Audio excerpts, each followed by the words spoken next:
गेल्या वेळी आपण सब्जेक्ट वर्ब ऑब्जेक्ट म्हणजे एक वाक्य कसं तयार होतं ते आपण पाहिलं होतं आणि त्या वाक्यामधून आपण वेगवेगळे घटक बाजूला केले होते, जसं सब्जेक्ट आहे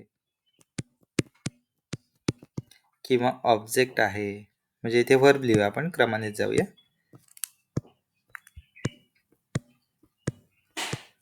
आणि शेवटचा आहे ऑब्जेक्ट.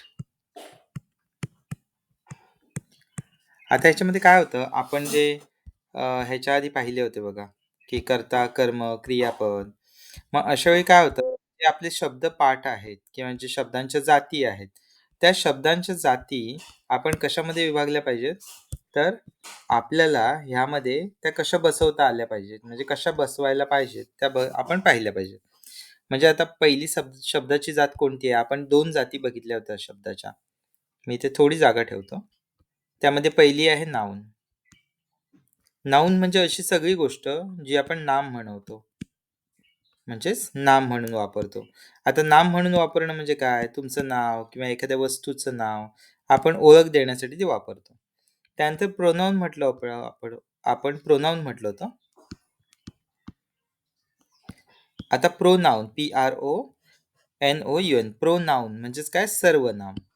आता सर्वनाम आपण नेहमी वापरतो. आता कोणतं वापरतो सर्वनाम आपण वापरतो मी.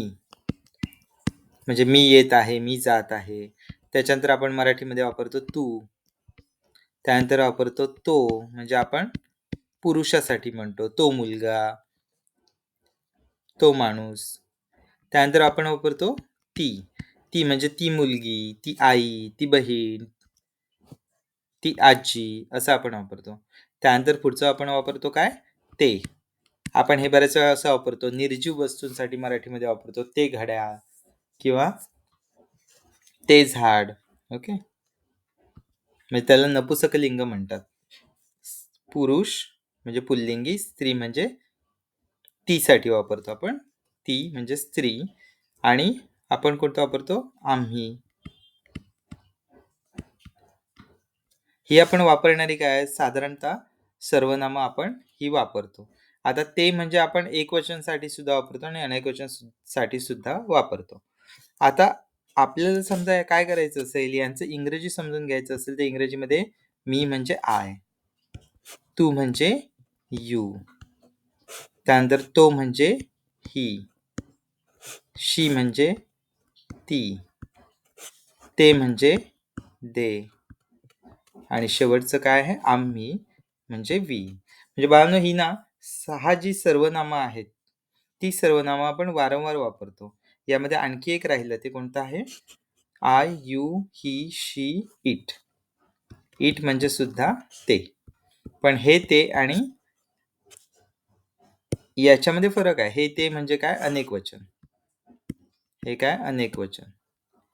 म्हणजे अनेक व्यक्ती असतील किंवा अनेक गोष्टी असतील तर आपण दे वापरतो. आणि ते म्हणजे एक वचन. हे काय आहे, एक वचन. हा या दोघांमधला काय आहे, मुख्य फरक आहे, हा एक वचन. मराठीमध्ये आणि इंग्रजीमध्ये कोणतीही भाषा ना किंवा कोणत्याही भाषेचं व्याकरण हे इतर भाषेमध्ये शिकणं चुकीचं आहे. कारण प्रत्येकाचे व्याकरणाचे काय आहेत, नियम आहेत. म्हणजे वाक्यरचना म्हणा किंवा इतर गोष्टींमध्ये भिन्नता आढळते. त्यामुळे तसं चुकीचं आहे की आपण मराठीवर लिहायचं आणि खाली इंग्रजी. पण आता आपण का शिकतोय असं, तर आपण मराठी स्पीकर्स आहोत, म्हणजे आपण मराठी बोलतो ना नेहमी, म्हणून आपल्याला असं शिकायची गरज लागते. बाकी याच्यामध्ये आपण असं शिकणं खरं तर चुकीचं आहे. म्हणजे आपण 2 गोष्टी पाहिल्या होत्या, कोणत्या, नाऊन आणि प्रोनाऊन, म्हणजे नाम आणि सर्वनाम. आता सर्वनाम बाळांनो केव्हा वापरतात, ज्यावेळी एकाच व्यक्तीसाठी आपल्याला पुन्हा पुन्हा त्याचं नाव घ्यायला लागतं.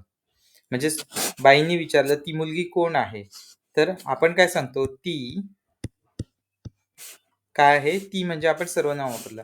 आपण एकदा बाईंना तिचं नाव सांगतो, ती गौरी आहे, गौरी आहे. आता बाईंना कळलं मी गौरीबद्दल बोलत आहे, त्यामुळे मी पुढे काय म्हणेन, पूर्णविराम ह्या वाक्याला देईन आणि मी काय म्हणेन, ती माझ्या वर्गात आहे, ती माझ्या वर्गात आहे, वर्गात शिकते. ओके, म्हणजे मी काय केलं की ती गौरी आहे, ती माझ्या वर्गात शिकते. म्हणजे मी काय केलं, गौरीसाठी इथे एकदा नाव वापरलं आणि नंतर ती म्हटलं. ती माझी मैत्रीण आहे, ती माझ्या बाजूला राहते. म्हणजेच आपण पुन्हा-पुन्हा गौरीचं नाव घेण्यापेक्षा आपण तिच्यासाठी एक काय वापरलं, एक सर्वनाम वापरलं. अशा या प्रकारचा वापर आपण सर्वनामाचा करतो. म्हणजे हे सुद्धा तुम्हाला निश्चित झालं. बेसिक सर्वनामं किती आहेत बाळांनो?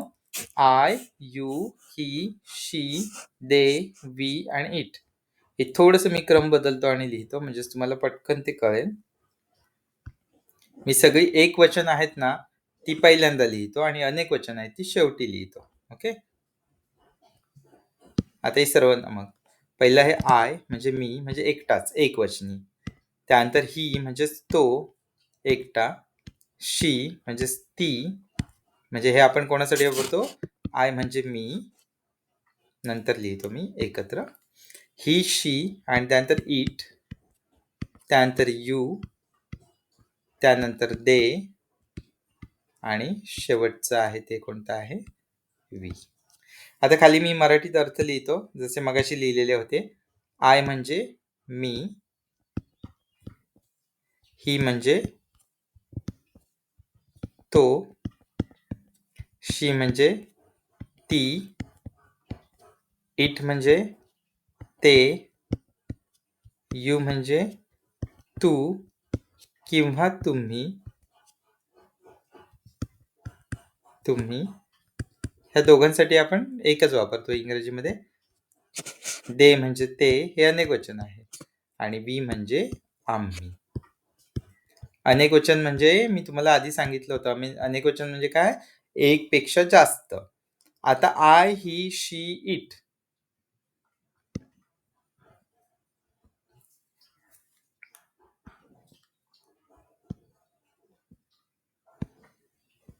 ही जी इथून इथपर्यंत आहेत ना बाळांनो, ती सगळी एकवचनीय आहेत आणि इथून इथपर्यंत आहेत ना, ती सगळी काय आहेत? अनेकवचनीय आहेत. याला पण मी मार्क करतो आणि वर लिहितो. ही सगळी काय आहेत? एकवचन.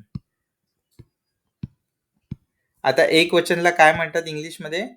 सिंग्युलर. आणि अनेकवचनला काय म्हणतात?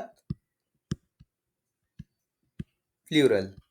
म्हणजे एकवचन म्हणजे सिंग्युलर आणि अनेकवचन म्हणजे प्लुरल. त्यामुळे आपल्याला समजलं पाहिजे की अनेकवचन काय आणि एकवचन काय आहे. ओके. आता आपण पुढे जाऊया आणि बघूया की सब्जेक्ट, व्हर्ब आणि ऑब्जेक्ट. आता जसं एका डॉक्टरच्या जागी समजा एखादा पेशंट चेक करायला डॉक्टर नसेल, तर त्या डॉक्टरच्या जागी आपल्याला दुसरा डॉक्टरच अपॉइंट करायला लागतो. म्हणजे डॉक्टरच नेमावा लागतो ना. शिक्षकाच्या जागी डॉक्टर नेमला आणि डॉक्टरच्या जागी शिक्षक नेमला, म्हणजेच त्यांना म्हणजे बरं नाहीये शिक्षकाला एखाद्या, म्हणून शिक्षकाच्या जागी एक दिवसापुरता डॉक्टर ठेवला तर चालेल का? नाही. मग तसंच हे जे 3 भाग आहेत ना बाळांनो, हे 3 भाग विशिष्ट काम करतात. वाक्यामध्ये हे 3 भाग काय करतात? एक काम करतात. आता ते काम कसं असतं? तर सब्जेक्ट म्हणजे काय आहे? ही क्रिया जी आहे, ही काय आहे? क्रिया. क्रिया म्हणजे पळणे, बसणे, उठणे, धावणे, बोलणे, खाणे ही क्रिया आहे. ही क्रिया घडविणारा कोण? सब्जेक्ट. सब्जेक्ट म्हणजे काय? क्रिया घडविणारा. क्रिया घडविणारा म्हणजे काय? आपण बोलतोय ना, मी बोलत आहे. म्हणजे बोलण्याची क्रिया कोण घडवतंय? मी. लक्षात आलं? अशा प्रकारे क्रिया घडविणारा. व्हर्ब ही क्रिया आहे आणि ऑब्जेक्ट म्हणजे काय? ज्यावर क्रिया घडते. ज्यावर क्रिया घडते. क्रिया घडते. त्याला आपण काय म्हणतो? ऑब्जेक्ट. म्हणजेच काय? ज्याच्यावर क्रिया घडत आहे. घडते. ते ऑब्जेक्ट. म्हणजे समजा मी असं वाक्य लिहिलं, मी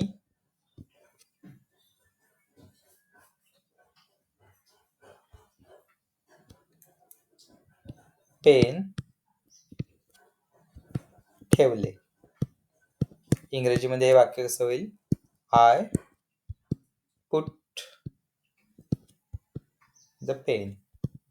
द पेन म्हणण्याच्या मागचा अर्थ काय? मी म्हणतोय ते पेन म्हणून द पेन. आता आय म्हणजे मी, म्हणजे मी क्रिया घडवली ना, तर ठेवण्याची क्रिया. पुट म्हणजे ठेवणे. ठेवण्याची क्रिया कोणाकडून घडली? माझ्याकडून. म्हणजेच मी. मी हा काय आहे? सब्जेक्ट आहे. त्याला मराठीमध्ये म्हणतात कर्ता. ओके. व्हर्ब कोणता आहे? पुट. म्हणजे ठेवण्याची क्रिया. ती कोणती आहे? पुट. त्याच्यानंतर काय ऑब्जेक्ट. ऑब्जेक्ट म्हणजे काय ठेवलं गेलं? तर पेन. पेन ही वस्तू आहे म्हणजे ती ठेवली गेली. म्हणजे आता जर आपण लक्षात घेतलं तर आत्ता जी आपण 2 बघितली आहेत नाउन आणि प्रोनाउन. याच्यामध्ये दोन्ही आहेत बघा. पेन हे काय आहे? एक नाम आहे आणि सर्वनाम कोणतं आहे? आय. बघा आहे ना इथे आय? हो. मग इथे आपल्याला 2 गोष्टी मिळाल्या म्हणजे आपल्याला काय कळलं सांगा? की एक सब्जेक्ट काय येऊ शकतो? नाउन येऊ शकतो किंवा एक प्रोनाउन येऊ शकतो. म्हणजे नाउन किंवा प्रोनाउन हे काय होऊ शकतं बाळांनो? सब्जेक्ट मध्येच येऊ शकतं किंवा कुठे येऊ शकतं? नाउन आणि प्रोनाउन.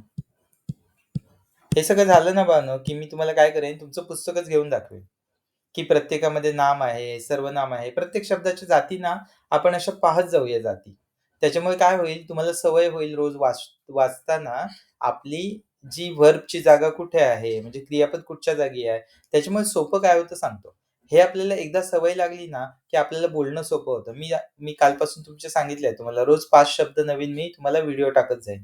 तो आवर्जून व्हिडिओ पहा आणि तुम्हाला जर शक्य असेल तर तुम्ही काय करायचं, ती 5 शब्द आहेत तुमची एक वही घाला. रोज 5 शब्द लिहत जावा. कारण छोट्या-छोट्या पायरी-पायरीने आपण वर गेलो ना, आपल्याला समजणार पण नाही. पण समजा आपण एका दिवशी 100 शब्द पाठ करायला गेलो तर होणार नाही. तुम्हाला पाठ करायचे नाहीये. तुम्ही फक्त तो व्हिडिओ पहा आणि लिहून ठेवा. ते 5 शब्द आणि 5 वाक्य मी रोज तुम्हाला टाकणार आहे. मग रोजच्या रोज तुम्हाला 5 शब्द आणि त्याची 5 वाक्य येतील. म्हणजे रोजच्या रोज तुम्हाला ते 5 शब्द आणि त्याच्यापासून बनवलेली 5 वाक्य डोळ्याखालून जातील. त्याच्यामुळे काय होईल तुमचं वाचन होईल आणि मी नुसती ती वाक्य बनवून दाखवलेली नाहीये, तर तुम्हाला त्याचं एक्सप्लेनेशन पण दिलंय. म्हणजे तुम्हाला त्याचं स्पष्टीकरण पण दिलंय. हे कशाला वापरलं जातं किंवा कसं वापरलं जातं. त्यामुळे ते खूप तुम्हाला हेल्पफुल होईल. म्हणजेच ते मदत त्याची तुम्हाला खूप होईल. त्यामुळे इथे काय झालंय आपल्याला एक गोष्ट निश्चित झाली आहे, की आपण हे जे 2 पहिले प्रकार बघितले शब्दाचे नाउन आणि प्रोनाउन, ते दोन्ही शब्दाचे प्रकार बाळांनो इथे वापरले जातात. कुठे? ऑब्जेक्ट म्हणून आणि सब्जेक्ट म्हणून. ओके. म्हणजे आपला एक प्रश्न मिटला, की ऑब्जेक्ट आणि सब्जेक्ट म्हणून काय येतं? आता राहिलं काय व्हर्ब. ते आपण आज बघणार आहोत. आता व्हर्ब किती प्रकारची असतात? तर व्हर्ब असतात बाळांनो 2 प्रकारची. आता व्हर्ब 2 प्रकारची कोणती असतात? तर पहिला प्रकार आहे त्यामध्ये मुख्य क्रियापद त्याला आपण म्हणतो मेन व्हर्ब. आता मुख्य क्रियापद म्हणजे काय वाक्यामध्ये? तर मुख्य क्रियापद. बाळांनो वाक्यामध्ये मुख्य क्रियापद काय करतं माहितीये? क्रिया सांगतं. म्हणजेच घडणारी क्रिया ज्याच्यातून कळते ते मुख्य क्रियापद. म्हणजे मी एक असं वाक्य लिहितो बघा मराठीमध्ये, ज्यामध्ये 2 क्रिया असतील. मी घरी जात आहे. आता मराठीमध्ये दुसरीच्या मुलांना हे शिकवलं नसेल, पण मी तुम्हाला सांगतो. आता हे वाक्य तुम्ही कधी बोललेलं नाही आहेत का? कधी ना कधी हे वाक्य तुम्ही बोललंय. आता मग कधी ना कधी हे वाक्य तुम्ही बोललंय, तर तुम्हाला वाक्य बनवता येतात. मग प्रश्न काय राहिला? ह्या वाक्याचं रूपांतर कशामध्ये करण्याचा? इंग्रजीमध्ये. प्रश्न काय राहतो? इंग्लिशमध्ये या वाक्याचं रूपांतर करणं एवढाच प्रश्न राहतो. मग आता ते कसं केलं जाईल ते पण आपण बघूया आणि हे वाक्य पण बघूया, की या वाक्यामध्ये किती क्रियापद आहेत. क्रियापद म्हणजे काय? क्रिया आणि पद. आपण प्रत्येक गोष्टीची फोड करायची. क्रिया आणि पद. पद म्हणजे शब्द आणि क्रिया म्हणजेच एकूण केलेली आपण काय? हालचाल. असं आपण म्हणूया. ओके. म्हणजेच एखादी केलेली हालचाल असेल त्याच्यासाठी वापरलेला शब्द म्हणजे क्रियापद. असं पण आपण करू शकतो. समजून घ्यायला काय आहे हरकत नाही असं करायला. मग आता मी तुमच्यासमोर बोलण्याची क्रिया करतोय. म्हणजेच मी कोणती क्रिया करतोय? बोलणे. आता मी हे बोलणे हा शब्द लिहिला म्हणजे कशाची क्रिया केली? लिहिणे. मी ज्यावेळी हा शब्द बोललो, त्यावेळी तुम्ही काय केलात? ऐकलात. म्हणजे ऐकण्याची क्रिया झाली. बघा हां, क्रिया कशा असतात. हा शब्द मी लिहिला, त्यावेळी तुम्ही काय केलात? पाहिलात. म्हणजे पाहण्याची क्रिया झाली. लक्षात आलं क्रिया म्हणजे काय? ती क्रिया म्हणजे आपल्याकडून घडलेली गोष्ट. ओके. मग आता ह्याच्याकडून कोणती गोष्ट घडली आहे? मी घरी जात आहे. माझ्याकडून कोणती गोष्ट घडली आहे? जाणे आणि आहे. मग मराठीमध्ये सुद्धा बाळांनो ह्याला 2 प्रकार आहेत या क्रियापदाचे. हे क्रियापद आहे सहाय्यकारी. हे कोणतं क्रियापद आहे? सहाय्यकारी क्रियापद.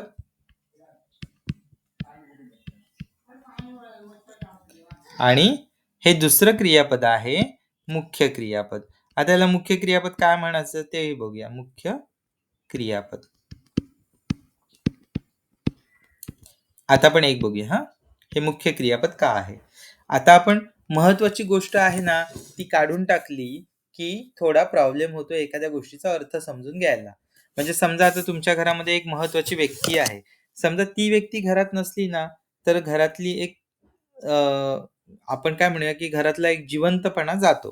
म्हणजे बाबा असतील, आई असेल. तर मी आता काय करतो एक शब्द खोडतो जो मुख्य क्रियापद आहे. आता बघा वाक्याचा अर्थच बदलला. मी घरी आहे. म्हणजे जाण्याची क्रिया मुख्य होती आणि आहे हे त्याला सहाय्यकारी क्रिया. मग आता मी असं लिहितो. मी घरी जात. ह्याच्यामुळे काय झालं? काळ कळत नाही. मी घरी जात आहे, मी घरी जात होतो, काहीच कळत नाही. लक्षात आलं? म्हणजे मी घरी जात आहे ही दोन्ही क्रियापदं एकमेकाला पूरक आहेत. म्हणजे वाक्याचा अर्थ समजून घेण्यासाठी आपल्याला ही दोन्ही क्रियापदं काय करायला लागतात? वाचायला लागतात आणि दोन्ही क्रियापदामधून जायला लागतं. म्हणून आपल्याला एक गोष्ट लक्षात घेतली पाहिजे, की जिथे मुख्य क्रियापद काय दाखवतं? क्रिया दाखवतं. क्रिया दाखविणे. तिथेच सहाय्यकारी क्रियापद म्हणजे त्याच्या सोबतीला असलेलं क्रियापद काय दाखवतं? क्रियापद आहे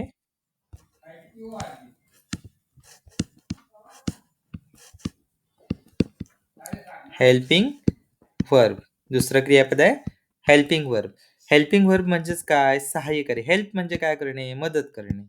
मदत म्हणजे मराठीमध्ये त्याला म्हणतात सहाय्य. मग सहाय्यकारी क्रियापद. सहाय्यकारी क्रियापद. आता हे सहाय्यकारी क्रियापद काय करतं? तर हे सहाय्यकारी क्रियापद काय करतं? काळ दाखविणे. बाळांनो काळ दाखविणे म्हणजे काय? काळ म्हणजे काय? की ती गोष्ट आज घडली आहे, उद्या घडणार आहे किंवा काल घडली आहे. म्हणजे आत्ता घडली आहे, काल घडली आहे की उद्या घडणार आहे. आत्ता घडणाऱ्या गोष्टीला म्हणतात वर्तमान काळ.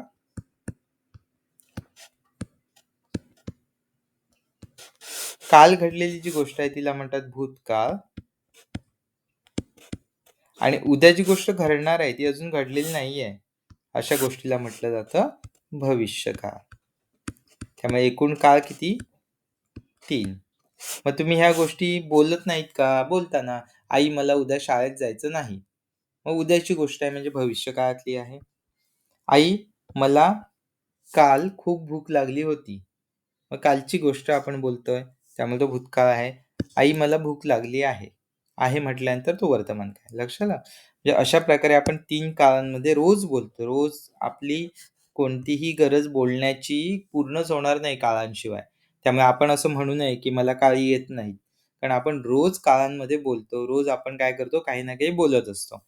मग अशा वेळी आपल्याला 2 क्रियापदं वापरायला लागतात. एक म्हणजे मेन वर्ब ज्याला आपण मुख्य क्रियापद म्हणतो आणि दुसरं म्हणजे सहाय्यकारी क्रियापद जे काय म्हणतो आपण त्याला हेल्पिंग वर्ब म्हणतो. ह्याला ऑक्झिलरी पण म्हणतात. पण आता पुरतं हेल्पिंग वर्ब म्हणूया आपण. आता मग मुख्य क्रियापदं किती आहेत? समजा मी लिहायला सुरुवात केली. तर किती आहेत ती? तर ती अगणित आहेत. म्हणजे त्यांची लिस्ट संपणार नाही. खूप आहेत.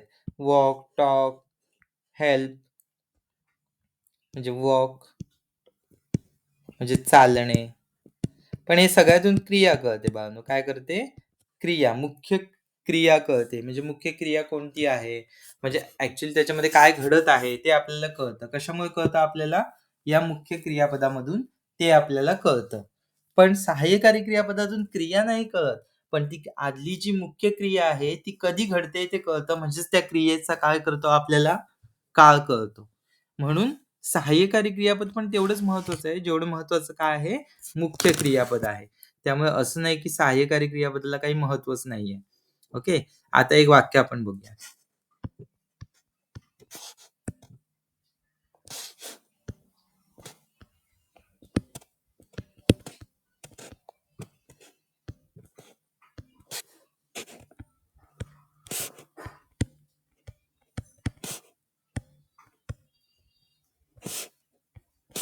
हे एक वाक्य आहे.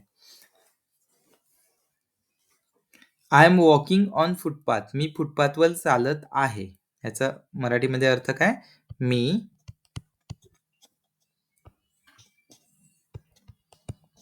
फुटपाथ वर चालत आहे. मुख्य क्रिया कोणती होते? चालण्याची होते. मुख्य क्रिया कोणती होते? चालण्याची होते. म्हणजे मी चालत आहे, माझी क्रिया सुरू आहे. लक्षात आलं? चालणे म्हणजेच वॉकिंग. आणि सहाय्यकारी क्रियापद कोणता आहे? ॲमचा अर्थ काय? आहे. त्यामुळे हे सहाय्यकारी क्रियापद आहे. पण ह्याच्यामध्ये एक तुम्हाला समजून घेतलं पाहिजे, की आपण मुख्य क्रियापद सगळीच्या सगळी पाठ करू शकत नाही. बोलताना जी आपल्याला एक मुख्य क्रियापद येतं, ते आपण काय करू शकतो? ते आपण वाचत जाऊ शकतो. पण सगळं काही पाठ करू शकत नाही. कारण का? ती अमर्याद आहेत. म्हणजे ह्यांची लिस्ट आहे ना बाळांनो, ती कशी आहे? अमर्याद. आता अमर्याद म्हणजे काय? हे 1, 2, 3, 4 मोजत गेलात तर त्याची संख्या किती आहे हे आपण सांगू शकत नाही. पण मुख्य सहाय्यकारी क्रियापद किंवा सहाय्यकारी क्रियापदाची संख्या आहे ती काय आहे? मर्यादित आहे. जो मुख्य सहाय्यकारी क्रियापद आहे ती 24 आहेत आणि ती फिक्स आहेत. मग ही आपण पाठ करू शकतो. कारण त्यांच्यावरच काय ठरतो? काळ. काळ कोणावर ठरतो? या 24 सहाय्यकारी क्रियापदांवरच काळ ठरतो. त्यामुळे ती आपण पाठ करू शकतो. आता कालचा जो पहिला मी व्हिडिओ पाठवला होता, ज्यामध्ये 5 आपण टू बीची रूपं पाहिली होती. ती टू बीची रूपं म्हणजेच काय आहेत? सहाय्यकारी क्रियापदं आहेत. ओके. आता हे पण खूप वेळा वापरतो. आता असं नाही की तुम्ही ती वापरत नाही किंवा तुमच्या पुस्तकात ती नाहीये. दुसरीची मुलं असलात तरी सुरुवातीच्या पुस्तकापासून काही शब्द आज तुम्ही शोधा. म्हणजेच तुम्हाला सापडतील तुमच्या इंग्रजीच्या पुस्तकामध्ये. कोणते शब्द ते सांगतो मी तुम्हाला. पहिला आहे एम, एम. त्यानंतर आहे इज, IS, इज. त्यानंतर आहे आर, ARE, आर. त्यानंतर आहे वॉज. त्यानंतर कोणता आहे? वॉज.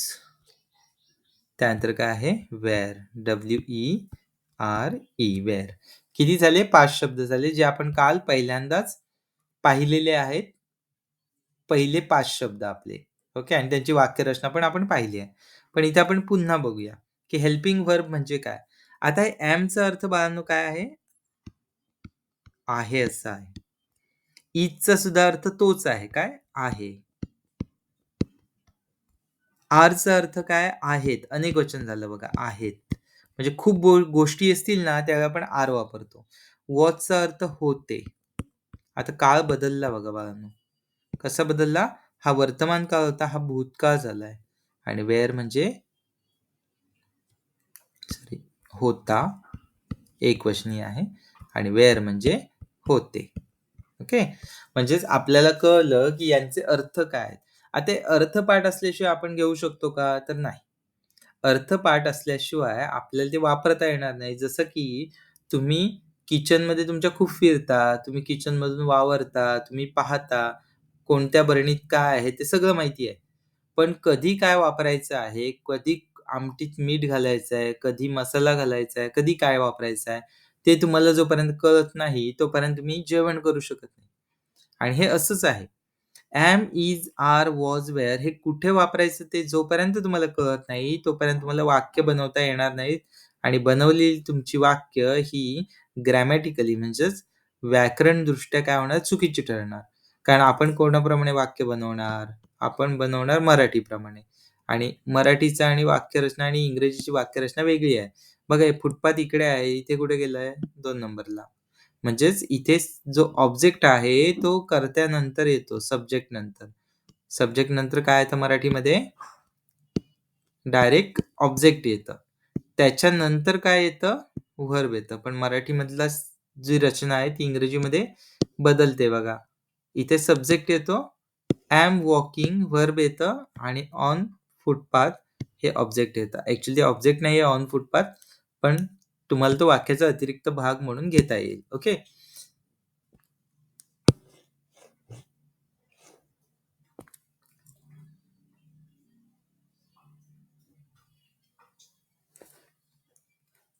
आता आपण काय बघूया की यांचं वाक्यामध्ये रूपांतर कसं करता येईल किंवा काय आपण कशासाठी ही लागतात, म्हणजे am, is, are, was, were काल आपण पाहिलेलं आहे. फक्त एकदा काय करूया, आपण एकदा रिपीट करूया की कशा प्रकारे यांची गरज आहे. ओके.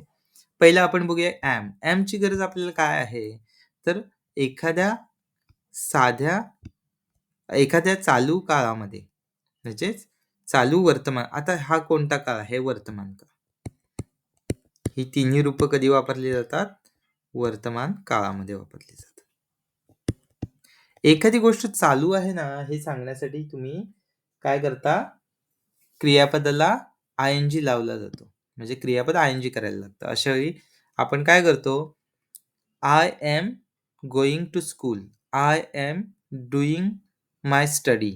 मी अभ्यास करत आहे, मी शाळेत जात आहे. जात आहे म्हणजे काय, वर्तमान काळ, आणि जाण्याची क्रिया सुरू आहे म्हणून आपण काय म्हणतो, जात आहे. म्हणजेच तुम्ही शाळेत पोहोचलाय का, नाही. तुम्ही शाळेमध्ये अर्धवट गेलायत आणि अर्धवट तुम्ही पोचलेला आहात. म्हणजेच काय, म्हणजे अर्धवट पोचलाय, ती क्रिया पूर्ण नाही झाली आहे. जी क्रिया पूर्ण होत नाही त्याला म्हटलं जातं कंटिन्युअस. म्हणजे काय, ती गोष्ट सुरू आहे, आणि अशी गोष्ट सुरू आहे सांगण्यासाठी आपल्याला क्रियापदाला आयएनजी प्रत्यय लावायला लागतो. काय लावायला लागतो, आयएनजी प्रत्यय लावायला लागतो. ओके. हे आपण समजून घेतलं पाहिजे. आता हे झालं मुख्य क्रियापदाबाबत. पण सहाय्यकारी क्रियापद कसं असतं, एम म्हणजे काय, आहे. म्हणजे हे जे आहे ना, आहे ते एम. इज म्हणजे आहे, पण हे इज कोणाबरोबर वापरलं जातं, ही इज, शी इज आणि इट इज. हे काही करते, ह्याला काय म्हणतात माहिती आहे, सब्जेक्ट व्हर्ब रिलेशनशिप. आता ही रिलेशनशिप कशी आहे, हे नातं कसं आहे, की ते आधीपासून लिहिलेलं आहे लोकांनी, म्हणजे ज्यांनी भाषा तयार केली ना त्यांनी हे लिहिलेलं आहे, की समजा एम असेल तर करता आय असला पाहिजे, ही, शी, इट असेल तेव्हाच इज लिहिलं पाहिजे, आणि करता समजा अनेक वचनी असेल, म्हणजे कोणता असेल, दे असेल तर दे आर, वी असेल तर वी आर, किंवा यू असेल तर यू आर. मग आता आपले सगळे कर्ते झालेत का, 1 2 3 4 5 6 7. आपले एकूण किती कर्ते आहेत, 7 सर्वनामं आहेत बेसिक. ती 7ही सर्वनामं ह्याच्यामध्ये कव्हर झाली. म्हणजे एम, इज, आर हे वर्तमान काळामध्ये या सर्वनामांबरोबर वापरलं जातं. म्हणजे एम असेल तर आय वापरला जातो, ही, शी, इट असेल तर इज वापरला जातो, दे, वी किंवा यू असेल अनेक वचनी कर्ते आहेत, मग यांच्याबरोबर आर वापरला जातं. आता जसं वर्तमान काळामध्ये एम साठी आय साठी एम वापरला जातं, तसं भूतकाळामध्ये काही नाही. आता भूतकाळ म्हणजे काय, काल ती गोष्ट घडत होती. ओके. आता मी एक वाक्य इकडचं लिहितो आणि एक वाक्य तिकडे लिहितो, बघा हा काय बदल आहे वाक्यामध्ये.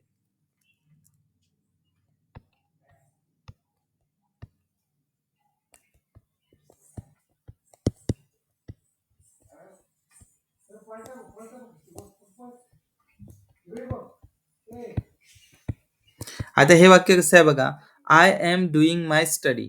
हेच वाक्य समजा मला भूतकाळात लिहायचं असेल तर मी कसं लिहिणार, आय वॉज डुईंग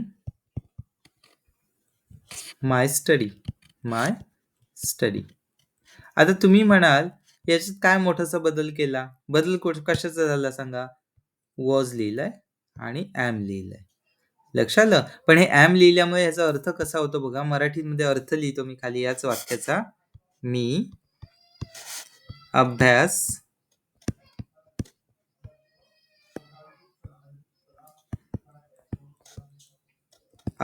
करत आहे. म्हणजे अभ्यास करण्याची क्रिया थांबली आहे का, नाही. अभ्यास करत आहे म्हणजे अभ्यास करण्याची क्रिया सुरू आहे, आणि या वाक्याचा अर्थ वेगळा आहे. या वाक्याचा अर्थ काय आहे बघा, मी अभ्यास करत होतो, लक्षात आलं. म्हणजे मी अभ्यास करत आहे आणि मी अभ्यास करत होतो, हा मुख्य बदल कुठे होतो? इथे होतो. म्हणजेच आहे आणि होतो. लक्षात आलं? म्हणजे आहे आणि होतो यातला फरक होतो बघा. बाकी सगळं वाक्य एकसारखं आहे.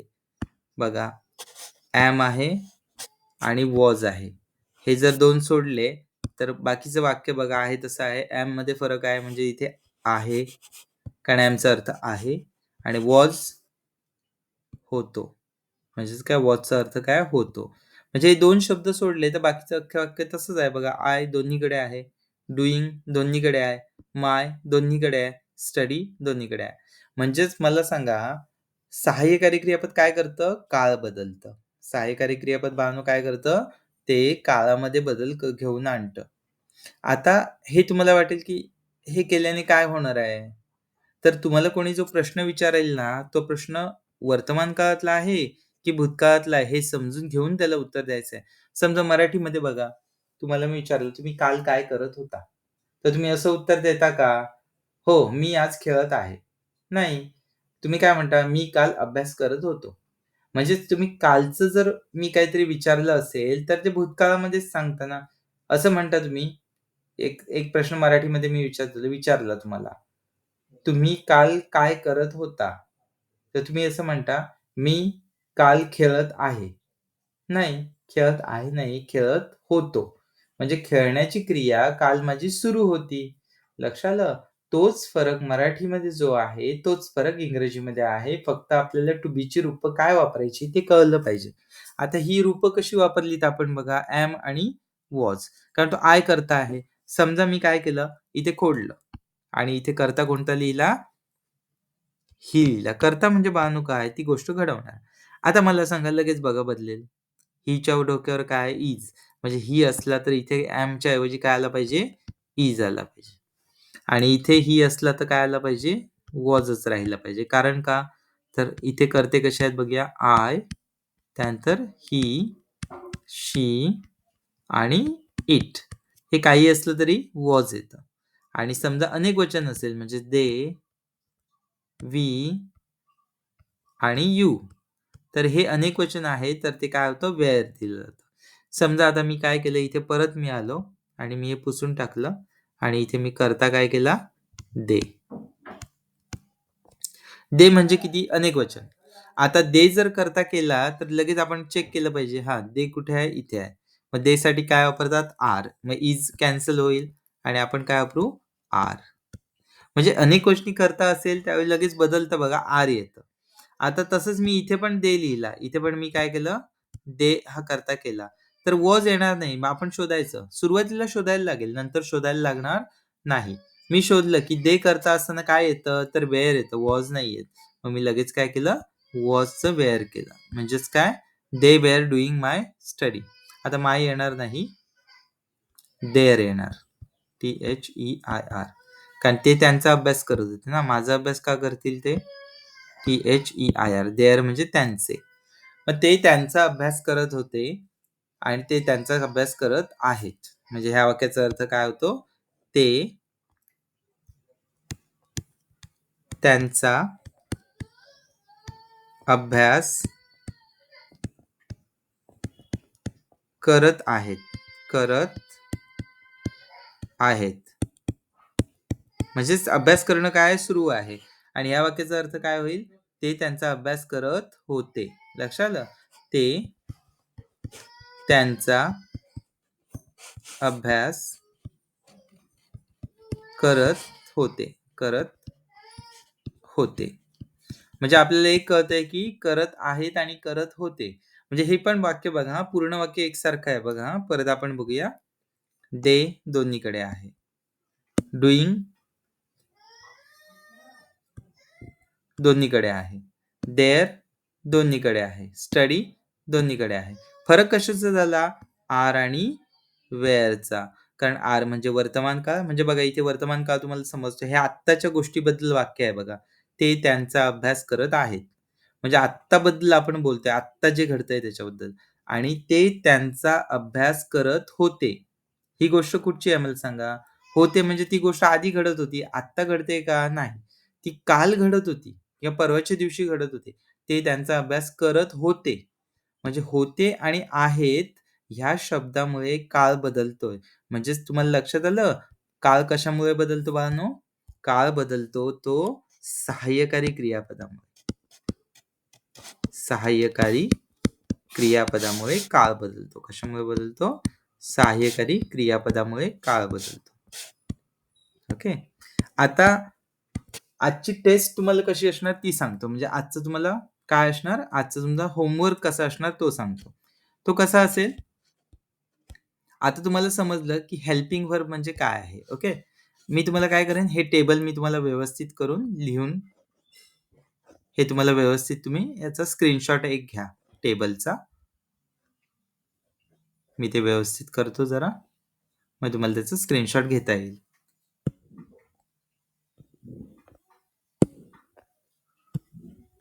रिकाम्या जागा असतील. कशा रिकाम्या जागा असतील सांगतो. तुम्हाला 20 रिकाम्या जागा असतील. 20 रिकाम्या जागा भरायच्या आहेत तुम्हाला आणि त्या 20 रिकाम्या जागा कशा भरायच्या आहेत ते सांगतो तुम्हाला. बघा हां. व्यवस्थित लक्ष द्या. आता हे टेबल तुम्ही स्क्रीनशॉट करून घ्या. तोपर्यंत मी खाली लिहितो.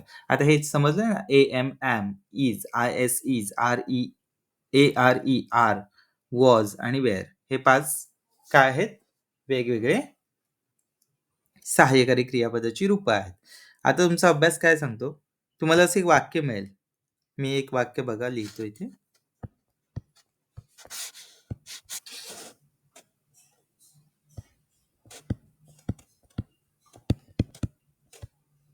वर्किंग. वर्किंग म्हणजे काम करणे.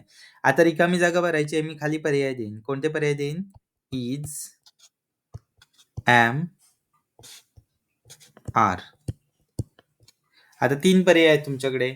कोणता लिहिणार तुम्ही? पटकन शोधायचं. आय बरोबर काय लिहितं? आय बरोबर एकतर वर्तमान काळ असेल तर एम येऊ शकतं. भूतकाळ असेल तर कुठे शोधा अजून आय कुठे आहे? आय. वॉज येऊ शकतं. मग इथे काय येणार सांगा? इथे वॉज नाहीच आहे. इज आहे, एम आहे आणि आर आहे. मग आय बरोबर एकतर एम येतं किंवा एकतर काय येतं? भूतकाळ असेल तर वॉज येतं. मग इथे काय येणार? एम. सिलेक्ट काय करायचं एम. पैकीच्या पैकी मार्क्स मिळाले पाहिजेत सगळ्यांना. कारण का? ह्या टेबलमध्ये व्यवस्थित बघून सोडवायचं आहे तुम्हाला. म्हणजे या टेबलमध्ये व्यवस्थित बघायचं आहे आणि सोडवायचं आहे. सगळी सहाय्यकारी क्रियापदं इथे 5 ही लिहिलेली आहेत आणि त्यांच्या खाली काय लिहिलेली आहे? ही सर्वनामं लिहिलेली आहेत. जे सर्वनाम येईल हे थोडंसं कोड्यासारखं आहे. सर्वनाम शी असेल तर इज येईल. दे असेल तर आर येईल. त्यामुळे तुम्हाला ते कळलं पाहिजे. इथे हवं तर मी आणखी एक लिहितो खाली. हे काय आहे? एकवचन आहे. आय हे एकवचन. पण एकवचन, अनेकवचन तुम्हाला पटकन समजलं पाहिजे. एकवचन म्हणजे एकटा माणूस. एकवचन आहे. कारण तो मुलगा, ती मुलगी, ते घर हे अनेकवचन आहे. हे काय आहे? अनेकवचन. आता हे अनेकवचन कसं आहे? बघा. दे म्हणजे ते, म्हणजे खूप लोक. वी म्हणजे आम्ही, आम्ही म्हणजे सुद्धा खूप लोक होतात आणि यू म्हणजे तुम्ही, तुम्ही म्हणजे पण खूप लोक होतात. हे पुन्हा काय भूतकाळात गेलंय आपण एकवचन आणि हे काय आहे अनेकवचन. अनेकवचन. म्हणजे हे आपल्याला कळलं. आता आपल्याला रिकामी जागा भरायला दुसरं एखादं वाक्य मी लिहितो बघा हां.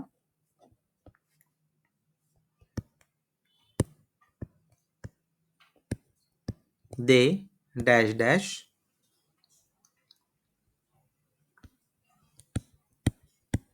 Meeting together. ते एकत्र भेटत आहेत.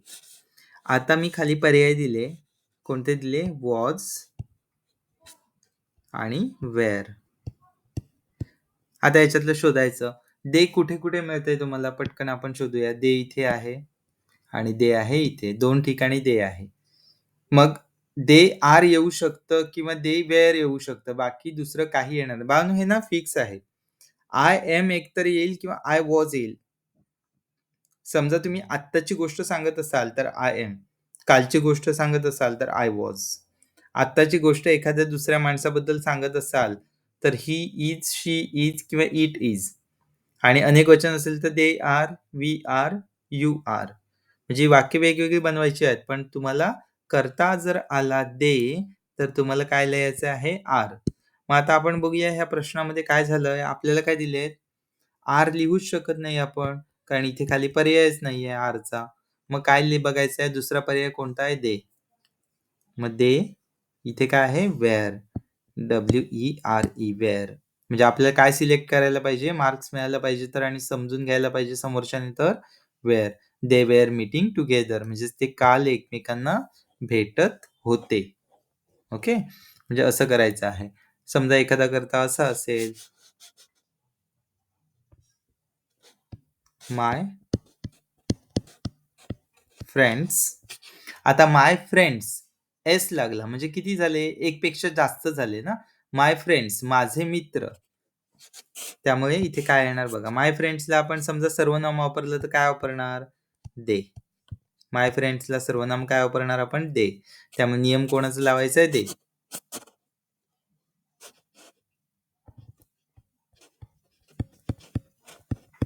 Joining the group. Joining the group असं एक वाक्य आहे. आता दे आलाय आणि मी इथे पर्याय तुम्हाला दिले. माय फ्रेंड्सला सर्वनाम वापरायचं असेल तर आपण काय वापरणार? दे. कारण माय फ्रेंड्स म्हणजे एक पेक्षा जास्त मित्र आणि ते काय असू शकतात? दे. म्हणजे ते मित्र ना आपण खूप आहेत. त्यामुळे इथे मी पर्याय दिला समजा तुम्हाला एम, इज आणि आर. तर काय होणार? तुमच्याकडे 3 पर्याय राहतात. मग एम हे आपल्याला माहिती आहे आय साठी वापरतात आणि माय फ्रेंड्स आहे म्हणजे अनेकवचन आहे. ही, शी, इट एकटा समजा मित्र असला असता तर फ्रेंड आलं असतं, पण एस आहे. त्यामुळे शेवटी काय आहे तो? दे. म्हणजे अनेक जण आहेत. त्यामुळे आपण वापरणार आर. हे बरोबर उत्तर आहे. म्हणजे हे सिलेक्ट तुम्हाला करायचं आहे. लक्षात आलं? अशा प्रकारे आजची टेस्ट असेल. म्हणजे आज आपण काय शिकलोय?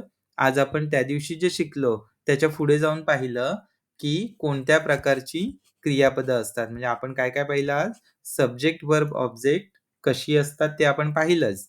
पण त्याच्यावर आणखी एक गोष्ट आपण पाहिली ती कोणती?